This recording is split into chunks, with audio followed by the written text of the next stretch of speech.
నమస్తే, welcome to IDTV. నేను KV. IDTV మన ఉనికి మన వాణి. తెలంగాణ రాష్ట్రంలో జరగబోయే స్థానిక సంస్థల ఎన్నికల్లో బీసీలకు 42% సీట్లు కేటాయించేందుకు కాంగ్రెస్ ప్రభుత్వం సిద్ధంగా ఉందంటూ సీఎం రేవంత్ రెడ్డి ప్రకటించారు. శాసనసభలో మాట్లాడుతూ బీసీలకు తగిన ప్రాధాన్యత కల్పించేందుకు తమ ప్రభుత్వం కట్టుబడి ఉందంటూ స్పష్టం చేశారు. భారత రాష్ట్ర సమితి, భారతీయ జనతా పార్టీ కూడా తమ పార్టీలో బీసీలకు ఈ స్థాయిలో సీట్లు కేటాయించగలరా అంటూ సీఎం రేవంత్ రెడ్డి ప్రశ్నించారు. ఆయన సవాల్ విసిరినప్పటికీ ప్రతిపక్షాలు ఇప్పటి వరకు స్పందించలేదు. ఇక సర్వే వివరాలను సభలో ప్రస్తావించిన సీఎం రేవంత్ 2014లో చేపట్టిన సమగ్ర కుటుంబ సర్వే నివేదికను కూడా ఓ కుటుంబం దాచిపెట్టిందంటూ ధ్వజమెత్తారు. 2024లో కాంగ్రెస్ ప్రభుత్వం చేపట్టిన సమగ్ర సర్వే ప్రకారం బీసీ జనాభా 56.33%గా నిర్ధారణ అయిందంటూ వెల్లడించారు. తెలంగాణలో ముస్లిం మైనార్టీలను మినహాయిస్తే బీసీల జనాభా 46.25%గా ఉందని, వారి హక్కుల రక్షణ కోసం తమ ప్రభుత్వం కృషి చేస్తోందంటూ సీఎం చెప్పారు. ఒక కుటుంబం తమ రాజకీయ ప్రయోజనాల కోసం గతంలో బీసీల గణన వివరాలను దాచిపెట్టిందని, ఇప్పుడు తమ ప్రభుత్వం పారదర్శకంగా అందరికీ లెక్కలు చూపిస్తోందంటూ కూడా రేవంత్ రెడ్డి వ్యాఖ్యానించారు. ఇక ముఖ్యమంత్రి రేవంత్ రెడ్డి చేసిన ఈ ప్రకటనపై ప్రతిపక్షాలు ఎలా స్పందిస్తాయి అనేది వేచి చూడాలి. బీసీలకు 42% సీట్లు ఇచ్చేందుకు కాంగ్రెస్ సిద్ధంగా ఉంది. మరి ఇతర పార్టీలకు సీట్లు ఇచ్చేందుకు కాంగ్రెస్ సిద్ధంగా ఉందా లేదా అనేది వేచి చూడాలి. తెలంగాణలో ముస్లిం మైనార్టీలోని వెనుకబడిన తరగతుల వారితో కలిసి మొత్తం బీసీ జనాభా 56.33% అంటూ ప్రభుత్వం ప్రకటించింది. ముస్లిం మైనార్టీలోని బీసీలను మినహాయిస్తే 46.25%గా తెలిపింది. ఈ మేరకు ముఖ్యమంత్రి రేవంత్ రెడ్డి శాసనసభలో ఆ వివరాలను కూడా వెల్లడించారు. మంగళవారం ప్రత్యేకించి అసెంబ్లీ సమావేశమవగా సామాజిక, ఆర్థిక, విద్య, ఉపాధి, రాజకీయ, కుల సమగ్ర ఇంటింటి కుటుంబ సర్వే 2024 నివేదికను కూడా సీఎం ప్రవేశపెట్టారు. 2024 ఫిబ్రవరి 2న మంత్రివర్గం చేసిన సిఫార్సు మేరకు సమగ్ర ఇంటింటి కుటుంబ సర్వే చేపట్టాలంటూ అదే ఏడాది ఫిబ్రవరి 16న శాసనసభ తీర్మానించింది. దీని ఆధారంగా సర్వే విధి విధానాలపై ఇతర రాష్ట్రాల్లోనూ వివిధ సర్వేలను అధ్యయనం చేయించడంతో పాటు సామాజికవేత్తలు, మేధావుల అభిప్రాయాలను పరిగణలోకి తీసుకుని సర్వే షెడ్యూల్ను రూపొందించింది. సర్వేలో మొత్తం 57 ప్రశ్నలున్నాయి. ఉప ప్రశ్నలతో కలిపి మొత్తం 75 అంశాలతో సమాచారాన్ని సేకరించారు. ఈ సర్వేకు 1,03,889 మంది ఎన్యూమరేటర్లు, సూపర్వైజర్లు నియమితులయ్యారు. 2024 నవంబర్ 6న సర్వే ప్రారంభమై డిసెంబర్ 25న పూర్తయిపోయింది. మొత్తం 1,71,71,457 కుటుంబాలకు గాను 1,12,15,134 కుటుంబాలను సర్వే కవర్ చేసింది. ఇది మొత్తం కుటుంబాల్లో 96.9%. గ్రామీణ ప్రాంతాల్లో 66,99,602, నగర ప్రాంతాల్లో 45,15,532 కుటుంబాలను సర్వే చేశారు. వివిధ కారణాల వల్ల సర్వే చేయని కుటుంబాల సంఖ్య 3,56,323. ఈ కుటుంబాలు జీహెచ్ఎంసీ పరిధిలోనూ ఇతర నగర ప్రాంతాల్లోనూ ఎక్కువగా ఉన్నాయి. మంత్రిమండలి నిర్ణయం తీసుకున్న ఏడాదిలోనే సర్వేను విజయవంతంగా పూర్తి చేశారు.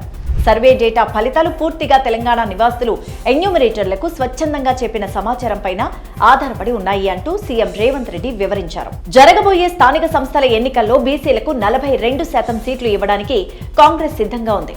పీసీసీ అధ్యక్షుడితో మాట్లాడి ఈ విషయం ఇక్కడ చెప్తున్నామన్నారు. ఇది మా కమిట్మెంట్ అంటూ చెప్పుకొచ్చారు. భాజపాలకు చిత్తశుద్ధి ఉంటే ఆ పార్టీలు కూడా ఇస్తామని శాసనసభలో ఇప్పుడు మాట ఇవ్వాలి అంటూ సీఎం రేవంత్ రెడ్డి సవాల్ విసిరారు. చట్టపరంగా ఇవ్వాలనుకుంటే రాజ్యాంగ సవరణ జరగాలి. ఇప్పుడు స్థానిక సంస్థల ఎన్నికల్లో పార్టీ పరంగా ఇద్దామంటూ చెప్పారు. సమగ్ర ఇంటింటి కుటుంబ సర్వే నివేదికపై మంగళవారం శాసనసభలో జరిగిన చర్చలో మాట్లాడారు. 3 లక్షల పైచిలుకు కుటుంబాలు సర్వేలో వివరాలు అందించలేదు. వారిలో కొందరు ఇక్కడే సభలో ఉన్నారు. ఈ సర్వేలో ఎమ్మెల్యేలు కేసీఆర్, కేటీఆర్, హరీష్ రావు, పద్మారావు, పల్లా రాజేశ్వర్ రెడ్డి, ఎమ్మెల్సీ పోచంపల్లి శ్రీనివాస్ రెడ్డి, ఎంపీ డీకే అరుణ పాల్గొలేదు. వారి వివరాలు ఇవ్వలేదు. వారంతా ఎందుకు సర్వేలో పాల్గొనడం లేదని నాకు తెలిసిన వారి మిత్రుణ్ణి అడిగితే సర్వే ప్రశ్నావళిలో భూముల వివరాలు చెప్పమని అడుగుతున్నారని, అందుకే పాల్గొనలేదని చెప్పారు. 3.54 కోట్ల మంది సర్వేలో పాల్గొంటే వారు ఎందుకు పాల్గొనలేదు?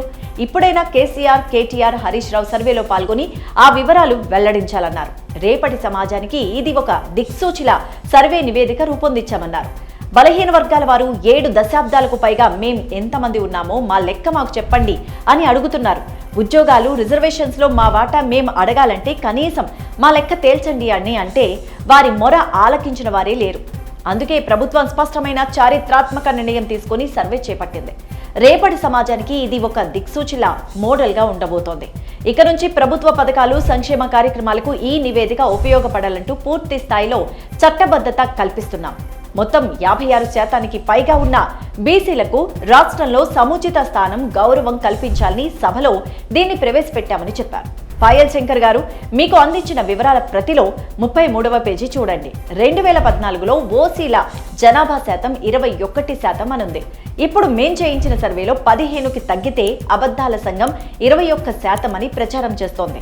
మీరు కూడా ఓసీల శాతం పెరిగిందని, బీసీలు తగ్గారని అబద్ధాలు ఎలా చెప్తున్నారు? అలాగే 2014లో బీసీలు 51% 5 ఉంటే మా ప్రభుత్వం చేయించిన సర్వేలో 56.33% అని తేలింది. అంటే పెరిగినట్లా తగ్గినట్లా అంటూ ప్రశ్నించారు. 2014లో అప్పటి భారత ప్రభుత్వం చేయించిన సమగ్ర కుటుంబ సర్వే నివేదిక అధికారికమా కాదా అనేది అప్పుడు మంత్రులుగా పనిచేసిన కేటీఆర్, హరీష్ రావు, తలసాని ఇప్పుడు సభలో చెప్పాలన్నారు. అది అధికారిక డాక్యుమెంట్ అని వారు చెప్తే దానిపై ఇప్పుడు సభలో చర్చ చేద్దామన్నారు. అధికారిక డాక్యుమెంట్ కాదంటే దాని ప్రస్తావన ఇప్పుడు అవసరం లేదన్నారు. మేం పారదర్శకంగా సర్వే నిర్వహించామని చెప్పారు. వారు విస్తరాకులు కుట్టినట్టు ఎక్కడెక్కడో లెక్కలను తెచ్చి ఇక్కడ చెబుతూ సభను ఎందుకు తప్పుదోవ పట్టిస్తున్నారంటూ వెల్లడించారు. 2011 జనాభా లెక్కలు తప్ప ఎక్కడా అధికారిక లెక్కలు లేవు.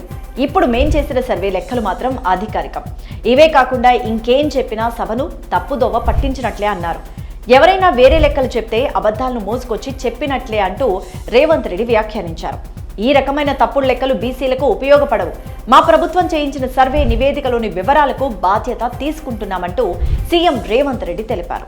దేశంలో గతంలో ప్రతి 10 ఏళ్లకు జనాభా లెక్కల్ని సేకరించేవారు. కానీ 2021 తర్వాత మోదీ ప్రభుత్వం ఇంతవరకు జనగణన చేపట్టలేదు. బలహీన వర్గాల జనాభాను లెక్కించడం, వారి హక్కులను వారికి ఇవ్వడం భాజపాకు ఇష్టం లేదు. జనాభాను లెక్కించాలని, కులగణన జరగాలను రాహుల్ గాంధీ పార్లమెంట్లో డిమాండ్ చేసినా భాజపా నుంచి సమాధానం లేదు. భాజపా సభ్యులు పాయల్ శంకర్ మాట్లాడుతూ ఉంటే వెనక కూర్చున్న అపోహల సంఘం వారు, సర్వేలో పాల్గొనని వారు అబద్ధాలు చెప్తూ ఆయనతోనూ తప్పుడు మాటలు మాట్లాడిస్తున్నారు. శంకర్ మంచి వ్యక్తే, వెనుక కూర్చున్న వారు ఆయనతో అలా మాట్లాడిస్తున్నారు. 2014లో భారత ప్రభుత్వం చేపట్టిన సమగ్ర కుటుంబ సర్వే నివేదికను అధికారికంగా అప్పుడు బయటపెట్టలేదు. ఇప్పుడు సోషల్ మీడియా గ్రూపుల్లో సర్క్యులేట్ చేస్తున్నారు. ఆ నివేదికను అప్పుడు మంత్రివర్గం ఆమోదించింది. నాడు శాసనసభలో ఎందుకు పెట్టలేదు? ఒకటే కుటుంబం అని ఆ నివేదికను దాచిపెట్టుకుని రాజకీయ ప్రయోజనం కోసం వాడుకున్నారని ఆరోపించారు సీఎం రేవంత్ రెడ్డి. మొత్తానికి కులగణన సర్వేపై సీఎం రేవంత్ రెడ్డి శాసనసభలో ప్రతిపక్షాలను ప్రశ్నించారు. మరి ఈ విషయంపై మీ అభిప్రాయాలను కూడా కామెంట్ సెక్షన్లో కామెంట్ చేయండి. అలాగే మరిన్ని వీడియోస్ కోసం IGTVని సబ్స్క్రైబ్ చేయండి.